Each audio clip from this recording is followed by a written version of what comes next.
अपने देश भारत में जितने भी ऊंची जाति के लोग, कास्ट के लोग, नीचे जाति के कास्ट के लोगों के ऊपर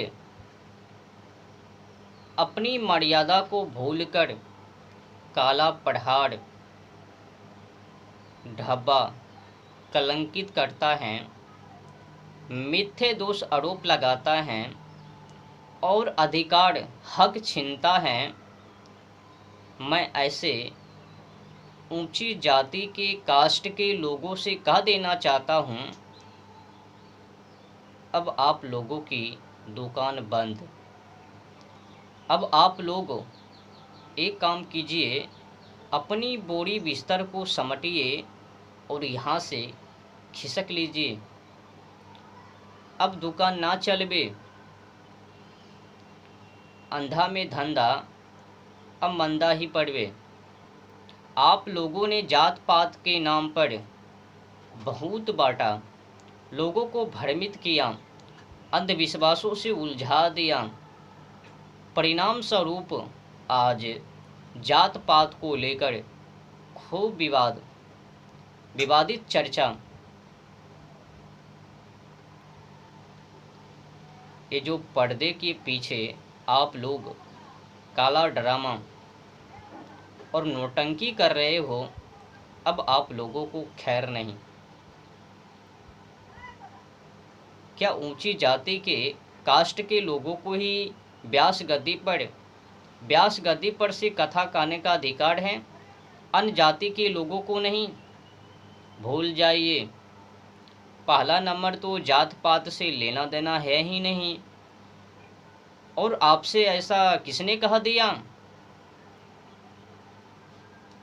जिस बातों को लेकर, जातियों को लेकर आपको घमंड है कि मैं ऊंची जाति के लोग हूं, वो भूल जाइए।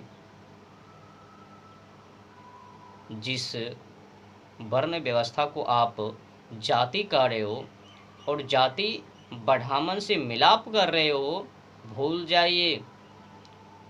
बढ़ामन कोई जाति से नहीं है, कर्मों से हैं। जाके ढूंढिए, पुरानी परंपरा रीति रिवाज में जाके ढूंढिए।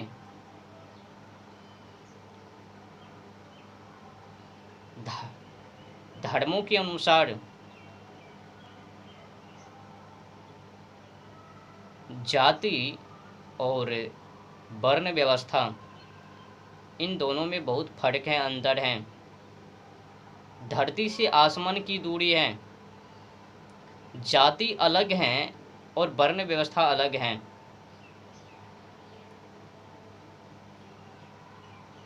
तो जन्म से कोई बढ़ामन नहीं कहलाता है।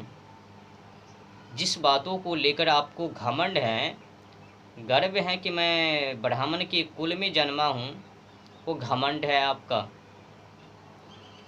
जाति से कोई ब्राह्मण नहीं होता है। और केवल व्यास गद्दी पर बैठकर प्रवचन करने से कोई बड़े बुद्धिजीवी नहीं कहलाता है।